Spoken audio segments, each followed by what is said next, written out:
landing pages offers to a degree can like meet different people where they're at as well. Different points of AOV. It's like you might have people who are willing to buy a one-time subscription. You might have people who don't want to buy a one-time subscription, but they'll spend 3 times as much on the first order because they'll buy 3 months in advance. It's like there's these varying people are coming in at different entry points, and having your I guess your tornado, your marketing set up in a way where you can meet those people where they're at that's what I'm thinking about. I can give more specific examples, but like that's kind of the general sense of how I'm looking at this is like, can you arm Meta with the creative, the landing pages, and the offers, and allow them to kind of dictate when to show it to the right person at the right time? They're running ads about testosterone and tying it to their main product. They're running ads about weight loss and tying it to their main product. They're running ads about prebiotics and probiotics and like all of this like, gut health stuff and tying it to their main product. They built a brand in a product, and Gruen's built a brand in a product where they could literally come and talk about it in 50 different ways and convince you to buy the product because it solves that problem. The time to actually test and try to find the winning variance is, I want to test a 5 reasons why against this 5 reasons why, or I want to change this headline on the 5 reasons why, or whatever. I don't know. Joked with Brad to like not talk about it on the podcast too much because it was like a big piece of like what was allowing us to scale in like February and March. Not that we're trying not to give value, but Brad really wanted to give the sauce. And I was like, let's hold a minute. And of course, now you go and you scroll Twitter and Chad from Gruen's is talking about it and other people are talking about it. So that's a big thing. I mean, like candidly, like for Hollow, we've been doing fundraising from the very beginning.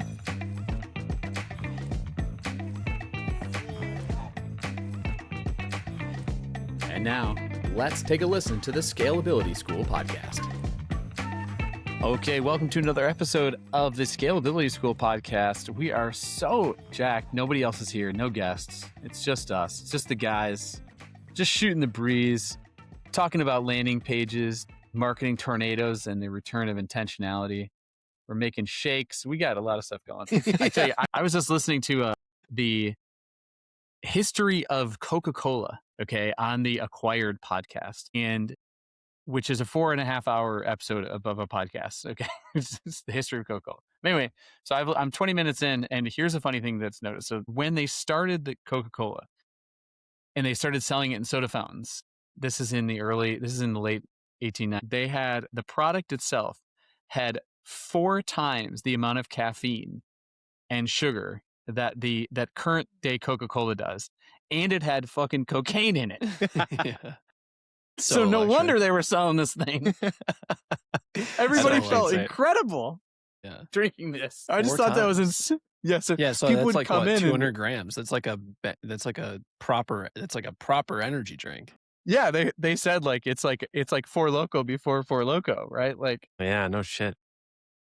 And so I was like, no wonder everybody felt incredible drinking this. So that, if you want to start a successful company, put drugs in it. I mean, That's it's like people, energy drinks are literally selling like addictive substances, It's like, look, I drink my 250 milligrams a day, so I'm not judging. I'm just saying, it's like, it's not a bad business model to sell things that are addictive, Oh, no, it's not. Yeah. Yeah. I was amazing the amount of people that in Europe at our Foxwell Founders Lisbon event that were using either vape pens or Zyn, like a lot. Just so here, like being in California, like if you touch alcohol, people are like, "You drink still?" And it's like it's so rare, And like, but obviously, people could smoke pot all day. Like I saw a guy just literally asleep on the side of the road the other day. Like not like somebody that had been up all night. Like I think this guy had just like smoked and needed a nap. He had a white sweater wrapped around his shoulders. Is what I'm saying.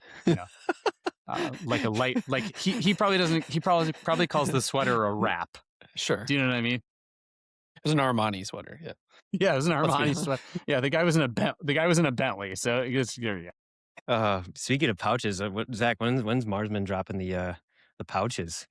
Testosterone. Apparently, that's the form factor. The test boosting pouches. Yeah, I see that. Throw a little nicotine in there, get a little wild. Oh my gosh! Yeah. All right, look, I tell you that we actually do have a podcast today that's to talk about real shit. That's good, and there's a lot of interesting things to talk about that Brad put together, and Zach and I don't understand any of it, so we're flying blind into this. Actually, Zach understands it. I don't. So let's talk about what we're getting into. So 2025 was all about creative diversity and volume. Everybody's into that game, right? So 2026, the question isn't how do I make more? It's what is all this volume pointing at, right? And I think this episode is basically a shift towards intentionality and part of the funnel that everyone ignored, the landing page. Brad, do you care to take it from there? Yeah, so I'll kind of set the stage with why this was interesting to me this week. Twitter, this comes out a little bit after, so it's not going to be super relevant in the immediate zeitgeist. But there's a conversation on Twitter about creative volume, and the overwhelming sentiment that I was feeling is that people tried the volume game, didn't work in the way that they thought it would, or it's not working as well as it was historically, or they're just like kind of getting burnt out on trying to make hundreds of ads a week or whatever it is. And there's some counterpoint saying is like, well, you don't have to do that. You should just make better ads, which I think is we can live in this like subjective opinion of like, okay, well, which one is better? And obviously, if you can make more of a good thing, you should probably make more of a good thing. But I think overwhelmingly, I've just seen people are kind of like frustrated with this idea of always trying to make more. And so, what I wanted to open up discussion around was kind of like, what else can you do outside of creative to try and improve things, and where have we been seeing wins in the accounts that we see? Landing pages is a big one in general, and I have some opinions about marketing tornadoes, which I feel like I've mentioned this. Maybe it's in, I don't know if I'm saying these on internal calls or what, but I said the word marketing tornado about 8,000 times in the last 2 weeks. Shireen, D2C love D2C Twitter loves Shireen. She was actually the like original person that coined the marketing tornado. But I'm just thinking more about landing pages, intentionality, and what else you can do outside of the ad creative land to improve your marketing stack. So that's where I'm at. Zach, I don't know how you guys are probably pumping out a ton of volume of ads and landing pages. So like I know you guys are already bought into the intentionality thing, but yeah, you guys are still pumping out a ton of volume. So Mars is in an interesting spot where we have like too many ads to launch, which is like a weird spot to be in where we don't want to offset our testing budget with our business as usual budget to lower overall performance.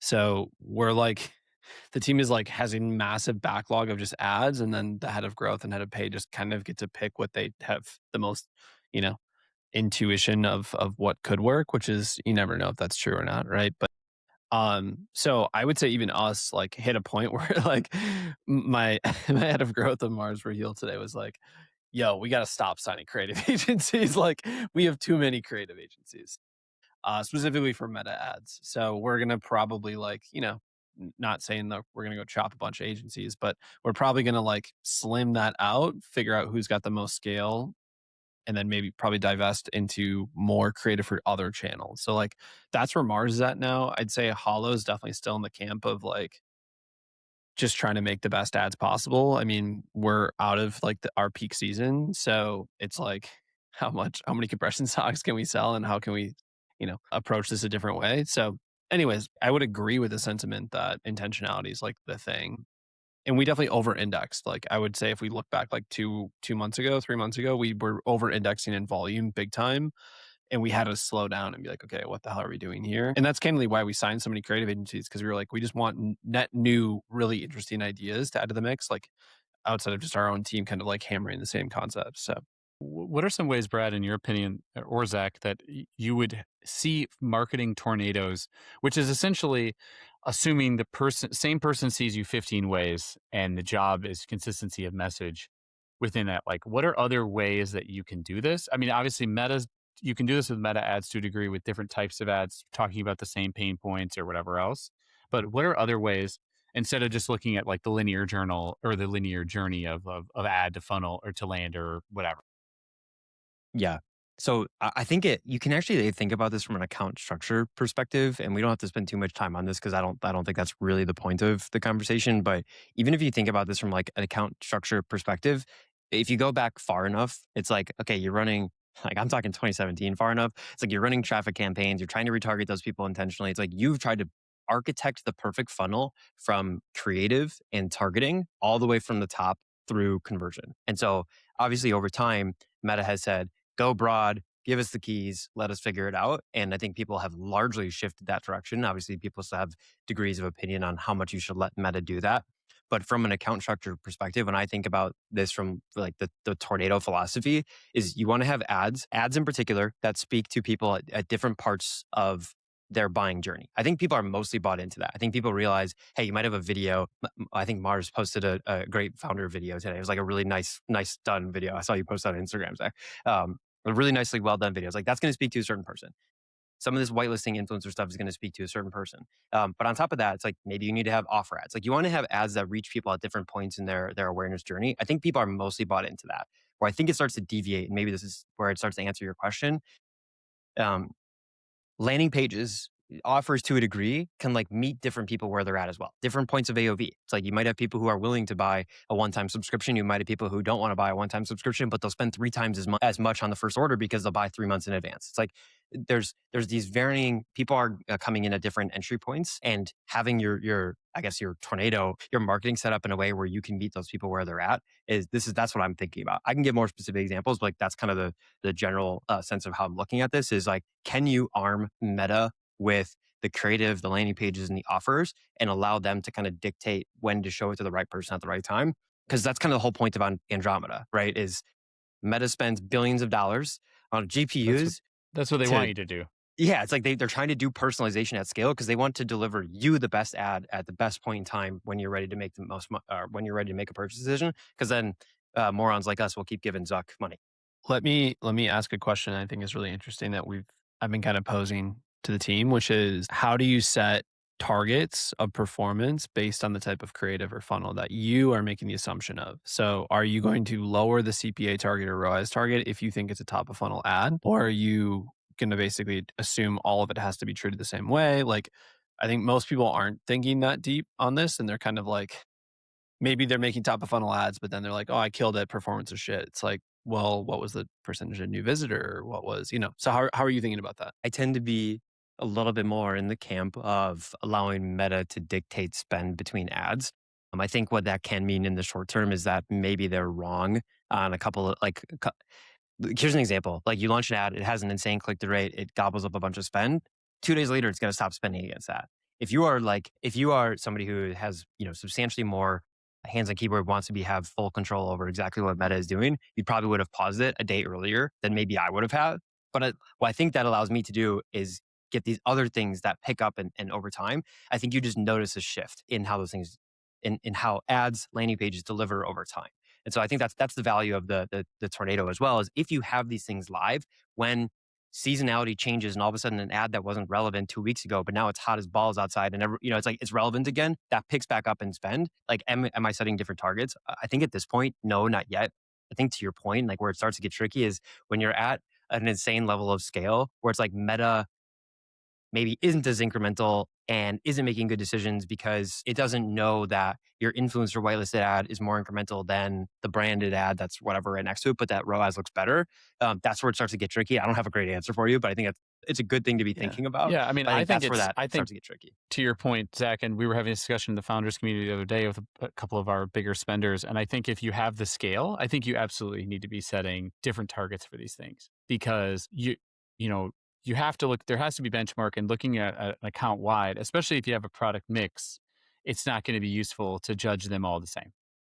I think it's very similar to why you have different funnels based on the product types. Like it's like there's going to be a funnel, for this product, that product A, B, C, D, F, as you get more scale. And that's a way that you're going to be able to squeeze more out of it. But I think, so the answer to that is yes. And I think judging it based on, yes, new customer, whatever you want to look at, whatever the metrics are that are really important in the business, I think it's important to start to differentiate those as you get more sophisticated. To me, when you start to look at that type of thing is, I'm going to say when you're sort of in the like 100,000 a month range in spend on Meta. I don't know how you guys feel about that number, but there was a comment somebody sent me and they were like, can you guys talk about when you're talking about big or small? And so that's how I'm trying to define that. I think you can certainly see opportunity with certain ones. If you're doing 75K a month in spend, some of the smaller brands are listening to this, right? Like I think you could start to do some splits like that if there's different products. But I think as you incrementally scale, that's one of the things that you want to be watching is, yes, having those things be separate because they're not all created equal. Especially if you have different bundles and that have higher margin, like you're going to want to optimize for that, and you're going to want to think about that a little bit differently in terms of measurement and going through versus just like sort of boiling it down. Now, to your point, Brad, I think you can still have all of these ads in the same. They can still be running together, letting Meta sort of do the combinations it needs to, right? But I think that in terms of measuring it, looking at only one thing in terms of like CPA or whatever whatever the metrics are across all of them isn't going to be useful as you go forward. I think you have to do a little bit of delineation between. Yeah, I don't know, I think Zach, what do you think? Is it the reason why you asking the Yeah, I question? mean, I'm asking the question because I think it's interesting. I mean, I think that's one thing that I've just been kind of, I wouldn't say struggling with, but thinking about a lot, because if we're hitting for Marsmen or Hollow, like our NC-ROAS or NCPA target, Mars is easier because it's basically NCPA. But if we're hitting our CPA target, do I really give a shit what's happening inside the ad account? Right? Do I really care as long as performance is stable and it's like doing its thing, right? So that's the one piece that I'm kind of like a little indifferent about. If your business is simpler, I think it's easier to kind of let it play itself out.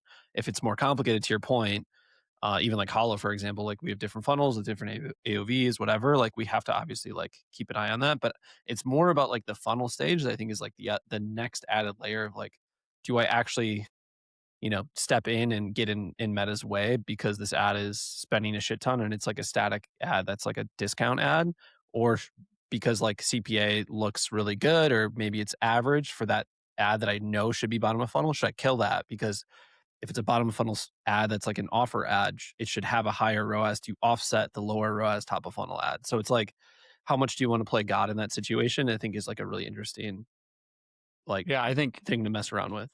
one is, I think that it's very hard to accept the meta of today versus the meta that we were all raised on, which is like we would be doing that, right? So that's one. I think that over time, metas would like to say, look, we're gonna definitely only show that here and there, but like meta, we sort of all know that if there's a discount ad in the account and it's got a ripping CPA, they're gonna show that more.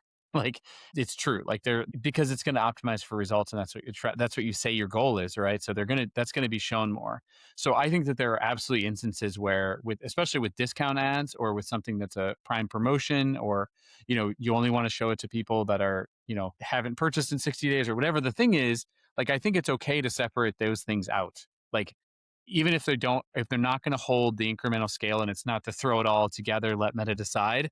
I do think that if it's something that's going to degrade the overall account, absolutely the separation of those is still a valid tactic. That's why that still exists, right? Like, I don't know, Brad, do you think that's wrong, or what's your opinion?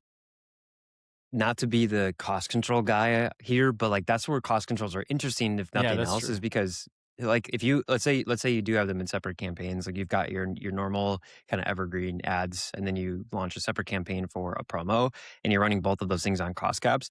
To your point, what you might see is maybe the evergreen starts to throttle down in spend because all of a sudden the attention that would otherwise go to that campaign is being absorbed by the promo campaign. And that's what I have a couple of examples that I think are interesting for this, and I kind of brings us back around to the whole point of tornadoes, generally speaking. But I think I guess the goal in the ad account is having as many things that are thoughtfully built out that can reach different people at different points in the buying journey. And then I personally lean towards letting Meta allocate between those through a function of jamming everything into a CBO, cost controls, and things like that. Yeah. So to your point, you're saying instead of having it be the container of an ABO, CBO, whatever, with certain, it's like cost control it and let that be the way that you're limiting it, which I think is Yeah. valid. Yeah, and because like so, if you've ever if you watch campaigns, it's like there's only so much available volume every single day, and so let's say that the available volume today for your campaign is $3,000, and but your highest volume, lowest cost, however you want to phrase it, budget is set at $4,000. Like you're going to be off target. Mm, But if you have two campaigns set up and they're both set at $3,000, they have cost controls set up. It's like, well, depending on the day, the dollar is going to allocate to the one that's going to be most efficient. And it's not perfect every single day, but over time. Yeah. I think that the idea of the ad account kind of being this like pipeline that can expand and contract based on what's in it, seasonality, things like that, helps kind of visualize this in my brain. So, I want to ask Zach about landing pages. Brad's got an example of sort of going from having no real landing page to having landing pages, and seeing like accounts scale. You guys are obviously building a ton of different landing pages all the time. Do the landing pages, how important to you guys is landing page congruency between the ad and landing page? And how important is the diversity of offer or type of landing pages as well? Like 5 reasons why, listicle. How do you even begin to sort of think about that and testing all of those things to make sure that you're giving meta options and there's congruency, but there's also choice? This episode is brought to you by Northbeam, the marketing attribution platform that we love over here at Scalability School. If you're a marketer, you probably agree, right? Incrementality testing is broken. These tests require tons of labor, spreadsheets, statistical reference, and the designing of the test is slow and error prone. How are you supposed to know what to test in the first place, right? There's a million factors that can make incrementality testing difficult. But the good news is Northbeam has completely changed the game and they fixed this. Only Northbeam Incrementality automates your incrementality test design and monitoring while protecting you from the major mistakes that plague incrementality testing. Northbeam builds tests using your own MTA data, launches them directly in ad platforms, and automatically monitors them throughout. If something threatens validity, you're alerted before it ruins the result.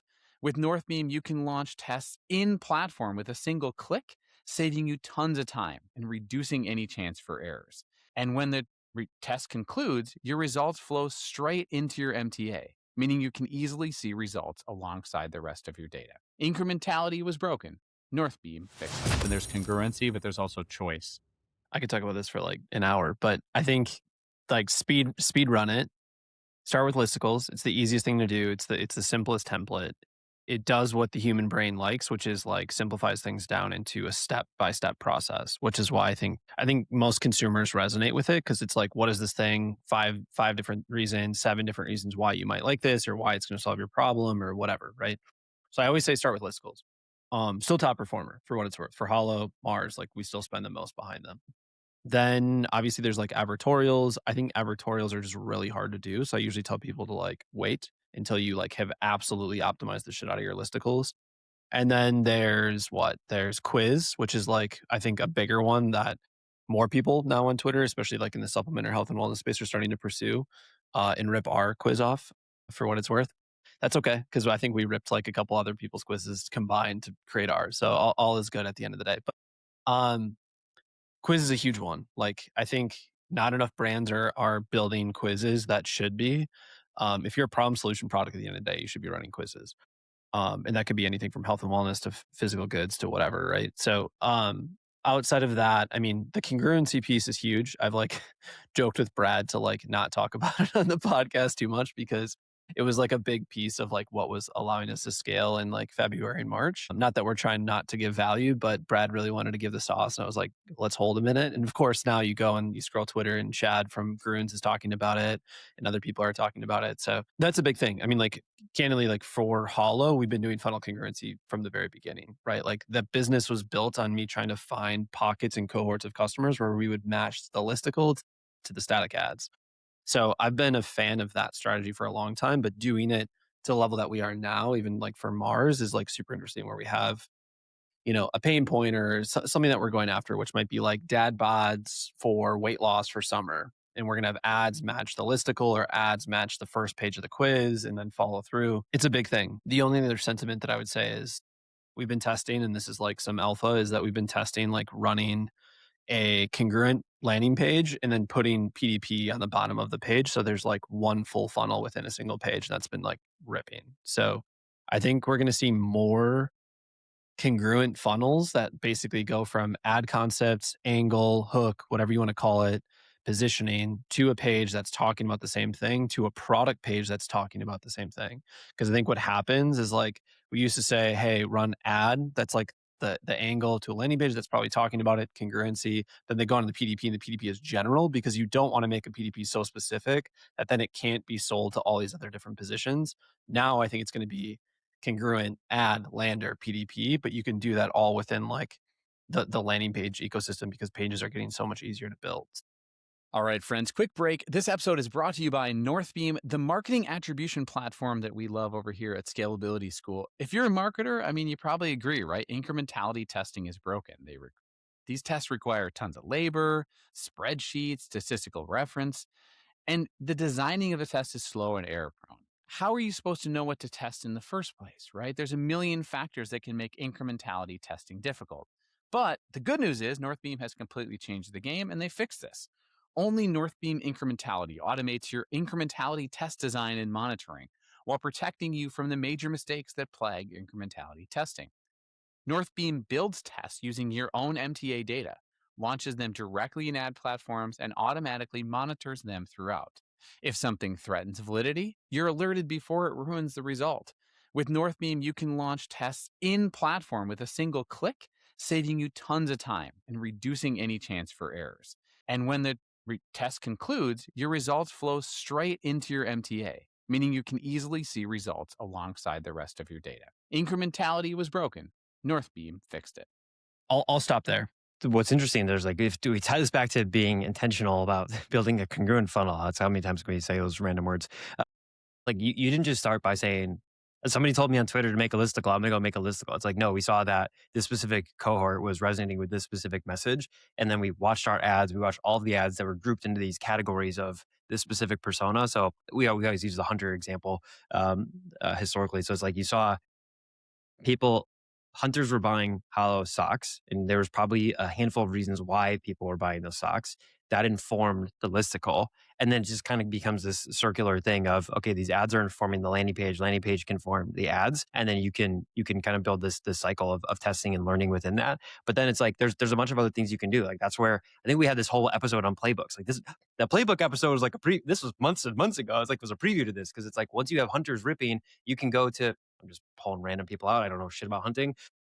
Joe Rogan is a really well-known hunter. It's like you can go, obviously that's a stretch, but like you can go to hunters, you can get them to create content, you can figure out whitelisting partnerships with them. Maybe you can make products for these people. It's like, that's like the level of being intentional. It's like there's progression to it. It starts with trying to get the ads that people are resonating with, and then going from there with it.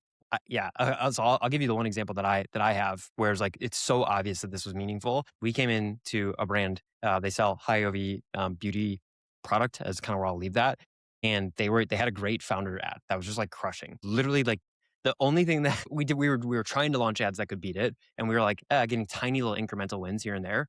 And then we just like took the transcript of the ad, looked at who was responding to the ad, which was women 45 and up, and then said, okay, what is this ad saying and in what order? And then turned that into a listicle, and it literally increased. Like we scaled their spend 60% month over month twice, with no new winning ads. Like I wish I could say we hit on a banger new ad, but it's like we just made the ad more consistent. It spoke exactly to the demo that was buying it, listed out the reasons from the video that they resonated with in the first place. And it just, it ripped. And there's like countless examples of this where it's like, if you're going 0 to 1, to your point, on landing pages, it's okay, go watch your top performing ads and figure out what the hell it's saying. Then go look at the breakdown in meta of who it's delivering to. Go look at some of the comments, and then boom, now you can build a landing page with that information. The other part that people forget is people don't watch your whole ad.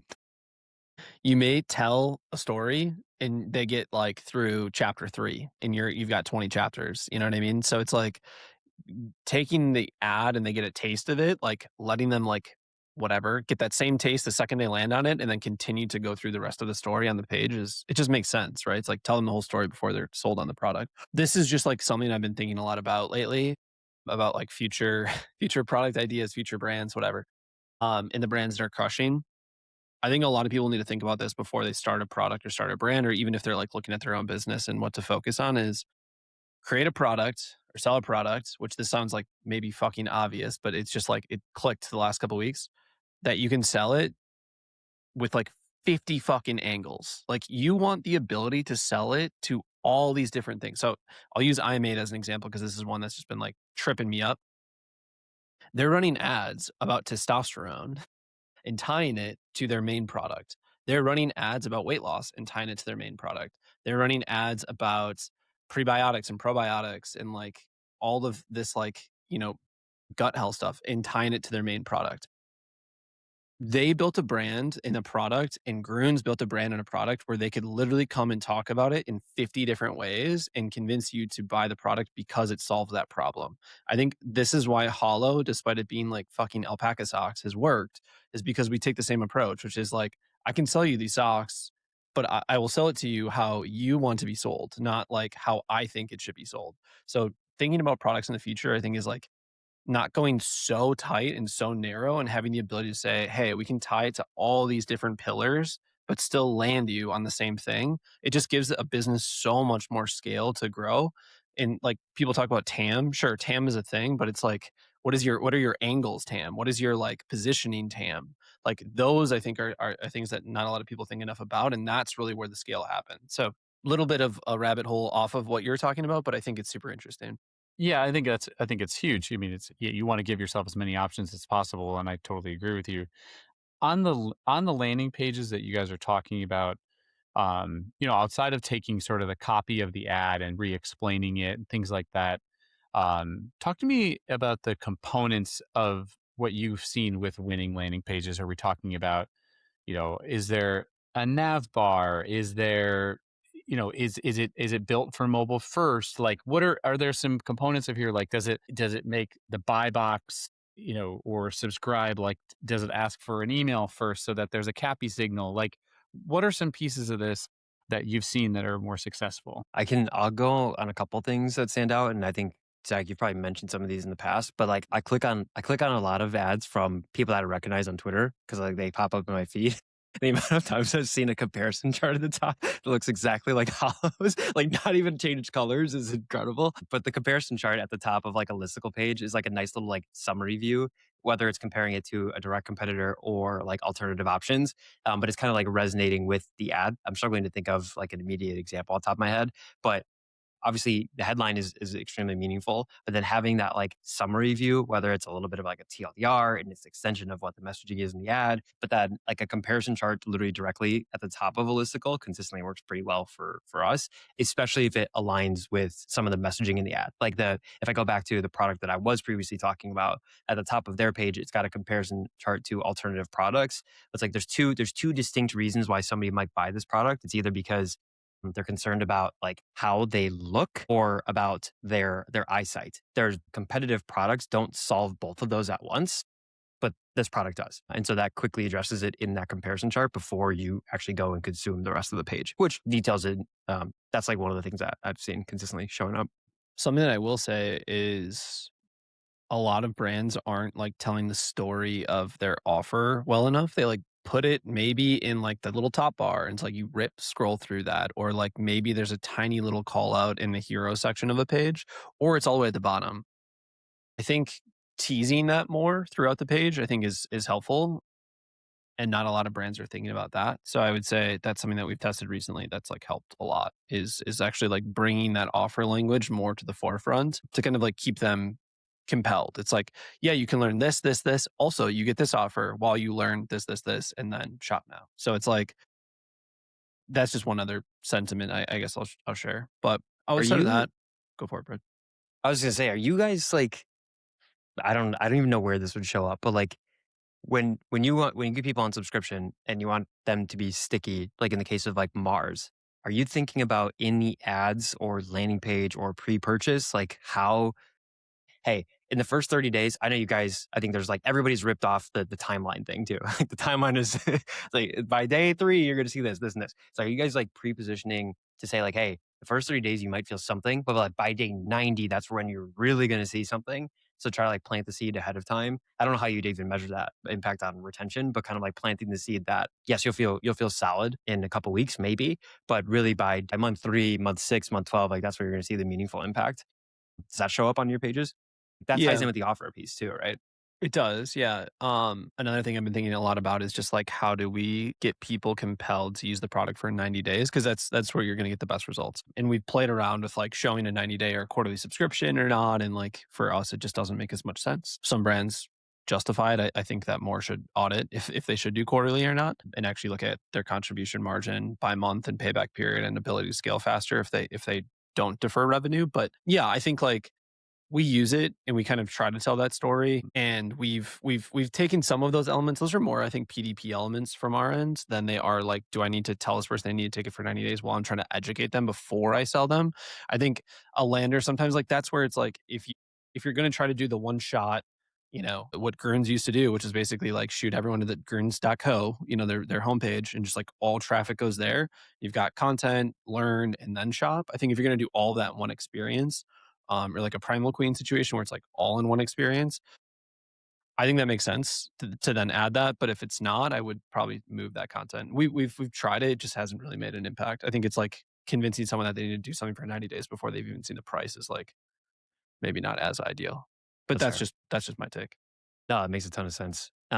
Deviating slightly, and we don't have to go down this rabbit hole too much, but we're talking about like having all these different entry points. You're talking about having 50 angles that you should go into the brand with. What does that mean for the value of, this is like very philosophical. Like, we don't have to spend too much time on this at all, but it's like, what does that mean for the value of brand if like everybody, like Comfort, right? Comfort's a great example of this, where they have an army of 8 million creators or whatever, some insane number, where all those people are kind of saying a lot of, like, some of them are saying the same thing, maybe in some in different ways, but it's like, what role does brand play when people are coming in on like a completely different experience? Like, what is the shared thing, if anything? Or is that where this like amorphous word of like, I mean, especially from the perspective of like everything looks consistent and looks the same, that seems to be like melting away a little bit more. I don't know. I don't even know my question. I think, yeah, no, I'm picking up what you're saying. I think it's, would you rather be the wellness brand or would you rather be the green powder gummy brand, right? I think I'd rather be the wellness brand. So I think it's okay if the brand is known for being a little bit more holistic thing, right? So Mars Men, we want to be known as like the men's health brand. We don't just want to be a tea booster brand forever, right? So I'd say like, even Comfort, like I think they have, a million different angles and positioning and whatever, and it all ends up being comfy clothes for the most part. It's like, I think that has like a mental health like component to it as well. Like I think that's what they're okay being known for, that like big halo thing, and that is their brand. I'd almost say like not being super niche and having a little bit more holistic is like what a brand is known for, right? When you think Nike, I think shoes. I don't think like fucking track jackets and shit always, right? So I think that's okay. Yeah, I agree. I think it's an interesting point. It's like how I think there's a lot of people that are trying to go more niche and thinking about it that way. But I think as you start to get bigger and want to scale into a lot of different angles, you turning it into a brand, and a brand that's known for something is going to create a totally different ballgame for a lot of folks, and is going to help you scale ultimately as well. Just because it's like they can trust the name that's behind it, and they know that that's what they're buying, that with Comfort, with they're buying comfortable stuff. That's what that's what it is, regardless of what the product particularly is. Going forward, it's interesting, within this is, talk about partnership ads really briefly. Do you also match landing pages with the partnership ad, or the person that you're working with? I mean, I've seen it done both ways, right? Like if it's a big enough person, you can do that and you put the video on there. It's not as common. Most of the time I just see it sent to like a general, like, successful lander. But what do you guys think, and what have you heard? I can go first. We've tested it for small creators and big creators. It only really matters for the big ones. It is like what we found. If it's just like whatever, Sally Smith, like it doesn't matter as much unless it's going to be a more like a doctor or something, that then even their following doesn't have to be that big, and then it can follow through. Or if it goes to like more of an advertorial, like their story.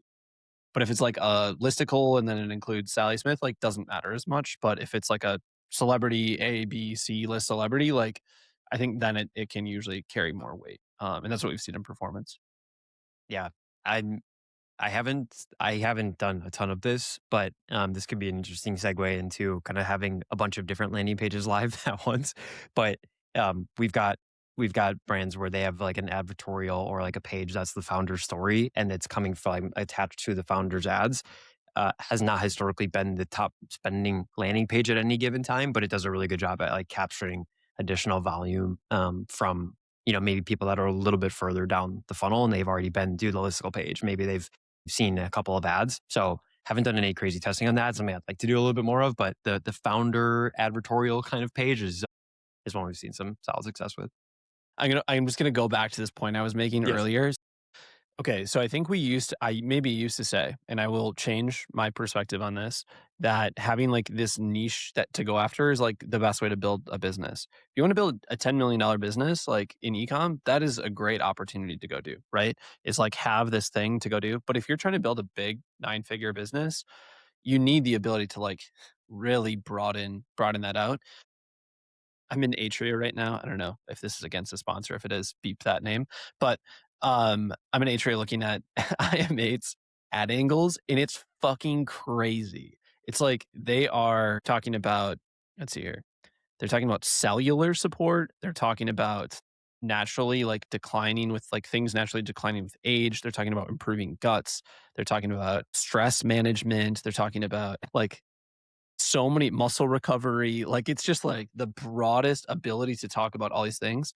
These are the brands that scale to 9 figures. If you really are just like, hey, we're a sleep supplement, like you're probably going to have a harder time scaling to 9 figures because you can only talk about sleep. So anyways, I mean like that's where I'd almost question myself now. But when I just said that, where I'm like, okay, well, sleep could impact your recovery, which could impact all these other things. So I think that goes back to the point of saying, can you sell your product a million different ways? And I think you need to like look outside that scope besides just saying, can I help you sleep better? Like what else does sleep do to impact people's lives? And like maybe you can reposition it 20 different ways to get more scale. Well, we wouldn't be e-commerce D2C gurus if we didn't say something and then completely contradict ourselves later so that people listening are confused. That's just part of our this is, that's where we live. That's why we get to say it depends. It depends. It does. Yeah. No, I mean, That's a good sponsor. but I think it's true. I think it's true. Like that's the next level of growth. You have to become more to more people. Like you can't just be a person. You can build a $10 million company on being the person that sells shoes to mountain bikers or whatever it is. Like, I completely agree with you. And that's when it's shifting into becoming a brand. Or you also do a brand, but you also do something like Sean has done with Ridge, which is like product diversification that are completely different from one another. And like there is a brand there, but there's also like massive product diversification that like they're able to cross sell and upsell each different. So it's like I feel like yours are more adjacent in terms of you're going to sell a tea supplement and then it's going to be other products that are closer to that necessarily, right? But I think that's if you look at you look at even like Comfort or you look at Quince, like a clothing brand Quince, like we all know them. They're a huge company now, largely on the back of like being creative in terms of product categories they're going after. They're like, yeah, we're going to try that. And that inflection point happened when they got outside money. Like they were like, this is what you're going to go do now. So yeah, it's interesting. But Well, Zach, to give you credit in the past, like I think when you've said this in the past, maybe not on this immediate like episode, but like in previous episodes, like maybe the playbook episodes, like you can take a specific persona angle, whatever, like pretty far. Obviously, TAM dependent, right? Like maybe hunters isn't the most massive category, but compression socks are. It's like you could take compression maybe way further than you could take hunters, but like you can take it far by being more intentional. Kind of the whole theme here, but Yeah, for sure. And I think that's mostly just where when people talk about like getting stuck with their business, I think they need to assess that and they need to think about the next product being something that can be sold 50 different ways, but still come back to the same simple product, right? That's why these businesses grow. It's like when you have to buy sizes and all this different shit, like it just overcomplicates the company when it's literally a one product that can ship in a poly mailer. Like it really does simplify that. So yeah. can we deviate to this whole like landing page diversification thing for a second? Can I give an example of this? Is that cool? yes, Perfect. I've been dying to do this. I'm just like shaking over here. So I think what's really interesting is like, everybody's been talking about this idea of ad diversity, ad volume, et cetera. And Zach, to your point earlier, it's like landing pages are getting progressively easier and easier to build on the back of AI mostly. And with that, I don't think the goal of landing page testing is necessarily to find the one winner. Just like it's not, you don't need, your goal isn't just find one ad. Like you're trying to find a bunch of bangers that can kind of support the entire thing, whether you're talking about a bunch of different angles or you're focused in on one specific angle. And we started to see this to be true with landing pages this year. So I've got an example pulled up. The last 30 days, brand spent around 300 grand. half the spend is going to a 5 reasons why page, right? So like that's half the spend. Then the other half of the spend is going to a different 5 reasons why page. And then another, or not, sorry, not another half. Half the spend, 15, 20% of the spend is going to another 5 reasons why page. An advertorial style page is taking up another chunk of that spend. We had a quiz page, which if you asked me this, if I was sharing these numbers 60 days ago, the quiz was the top spend. It was 50% of the ad account. And that's kind of my point of that. If I'm looping this back to the tornado piece, it's like if you have all these pages live and they all have the same ad going to them, right? Like it's not like the ad is specifically different. And for this product, it works. But it's like all of the ads are the same to all the different landing pages, but what you'll find is that Meta will deliver them differently to the person that's going to resonate with that page. So it's, you have a 5 reasons why page, you have a quiz page, you have an advertorial, you have these different types of pages, and then you still have your PDP, because there's going to be people who are clicking on the product on white background because they've seen all 10 of your ads so far, and all they need is the final one that says, here's the offer, click to buy, and it sends them to the PDP. But if you have all those things available, you'll see different delivery. And one more piece I found that was really interesting on this, if I go back to the example of the brand that I was talking about earlier, the beauty brand, when we launched that landing page, everybody's obsessed with CPMR right now.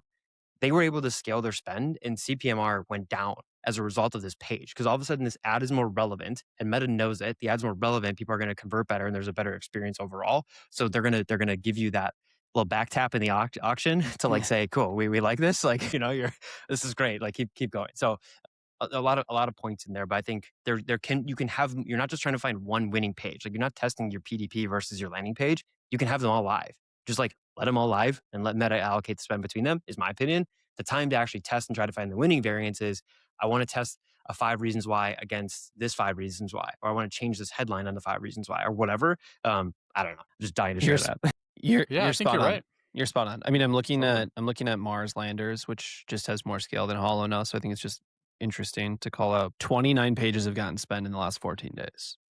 Like it takes having these like different pockets to be able to get more scale, and I think also more efficiency at the same time. So it's like, yeah, I mean, one has 450K in spend, one has 200, one's 150, then 150, then 120, then 100. But like that, there's so many, like 80, 50, 60, 40, 40, 40, 40, 40, 40. Like there's so much spread out, right? So I think just to assume, like you said, one banger isn't gonna, maybe if you've not tested landing pages before, to get the one banger is great, but like to get more scale and get more efficiency, especially if you're running cost controls, like having more shots at goal is actually like the best way to do it. And if you can tie it into congruency, I think Meta actually sees it as a completely different funnel, which I think helps with auction. Yeah. And you have the same ads going to like those like maybe it's the same ad going to several of those pages, right? And I'm sure there's a mix, but like your top video ad is probably going to 3. We're trying to do less of that now though, and try to keep it like we're only launching ads if there's a congruent page to launch it to. If it's about weight loss, or if it's about GLPs, or if it's about whatever, anti-aging or whatever. We're seeing that that's working better and more efficient if you can just wait and actually tie to a page. That said, we would run ads to a 10 reasons, like our top 10 reasons and our top quiz, right? So it's like, of course, that's still going to happen, but I think there's less and less of that now. I think you guys this is a lot of alpha that I'm going to share, but I don't know if you've ever heard of the 6 reasons why, but it's pretty dope. It's actually one more reason why, which is what makes it great than you have. So all y'all suckers out here still doing 5. I'm over here doing 6. Ironically, 7 has been working better than 5 recently. Go look at Mars. We're running 10. It's all 10 like reasons. 10 is good. 10 reasons. Yeah. There you go. Yeah. Well, hey, thanks for tuning in, everybody. If you loved this, please email me, Andrew@foxwelldigital.com. Rate us on your favorite platforms. Tell all the SaaS companies that we mentioned on this episode that you heard about them from us. And we are appreciative of you listening all the way to the end. So until next time, take care. This episode is brought to you by Brad's company, Work Marketing. If you need a D2C marketing agency, let me tell you, Homestead is great, but Work Marketing is also fantastic. And let me tell you, you aren't going to find friendlier people out there in the e-commerce space. So we decided to do these little ads for each other's companies. So hopefully you find it interesting. But seriously, great team at Work Marketing. Very smart. Brad and Jordan are incredibly dialed in. I just gave them a lead, already made this brand that I gave them, like, I don't even know, double double the revenue that they had the previous month or something. So, it's very exciting to be connected with Brad. And if you need a great agency, there's really no one better. Zach, anything to comment on work marketing? Yeah, I mean, if you want an agency that cares about your business much more than they care about their own website, I just tried to load workmarketing.com and it was broken. So they're definitely going to give more of a shit about your business than their own. So I highly recommend Brad and the team over at Work. They've been incredible. We've referred a lot of business over to them as well. Really, really good as far as like cracking funnels and figuring out like rapid growth for brands. So highly recommend these guys.